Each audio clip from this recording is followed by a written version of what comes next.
Isaiah chapter 51. Everlasting salvation for Zion. Listen to me, you who pursue righteousness and who seek the Lord. Look to the rock from which you were cut, and to the quarry from which you were hewn. Look to Abraham your father, and to Sarah, who gave you birth. When I called him, he was but one, and I blessed him and made him many. The Lord will surely comfort Zion, and will look with compassion on all her ruins. He will make her deserts like Eden, her wastelands like the garden of the Lord. Joy and gladness will be found in her, thanksgiving and the sound of singing. Listen to me, my people. Hear me, my nation. The law will go out from me. My justice will become a light to the nations. My righteousness draws near speedily. My salvation is on the way, and my arm will bring justice to the nations. The islands will look to me and wait in hope for my arm. Lift up your eyes to the heavens. Look at the earth beneath. The heavens will vanish like smoke. The earth will wear out like a garment, and its inhabitants die like flies. But my salvation will last forever. My righteousness will never fail. Hear me, you who know what is right, you people who have my law in your hearts. Do not fear the reproach of men, or be terrified by their insults, for the moth will eat them up like a garment, the worm will devour them like wool. But my righteousness will last forever, my salvation through all generations. Awake, awake, clothe yourself with strength, O arm of the Lord.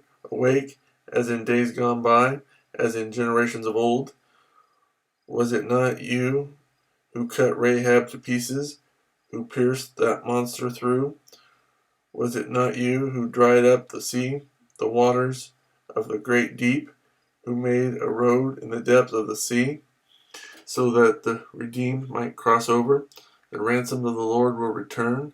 They will enter Zion with singing. Everlasting joy will crown their heads. Gladness and joy will overtake them, and sorrow and sighing will flee away.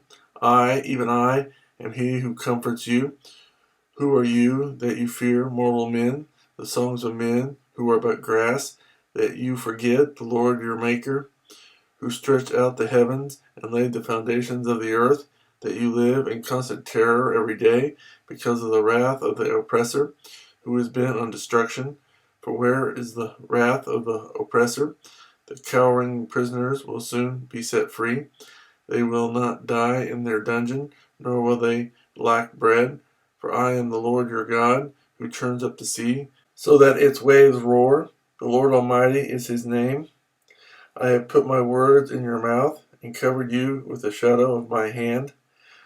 I who set the heavens in place, who laid the foundations of the earth, and who pay to Zion, you are my people, the cup of the Lord's wrath.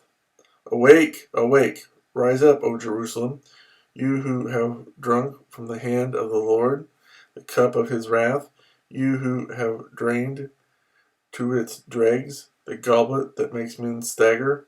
Of all the sons she bore, there was none to guide her. Of all the sons she reared, there was none to take her by the hand. These double calamities have come upon you. Who can comfort you? Ruin and destruction, famine and sword. Who can console you? Your sons have fainted. They lie at the head of every street, like antelope caught in a net. They are filled with the wrath of the Lord and the rebuke of your God. Therefore hear this, you afflicted one, made drunk, but not with wine. This is what your sovereign Lord says, your God, who defends his people. See, I have taken out of your hand the cup that made you stagger. From that cup, the goblet of my wrath, you will never drink again. I will put it into the hands of your tormentors, who said to you, fall prostrate, that we may walk over you. And you made your back like the ground, like a street to be walked over.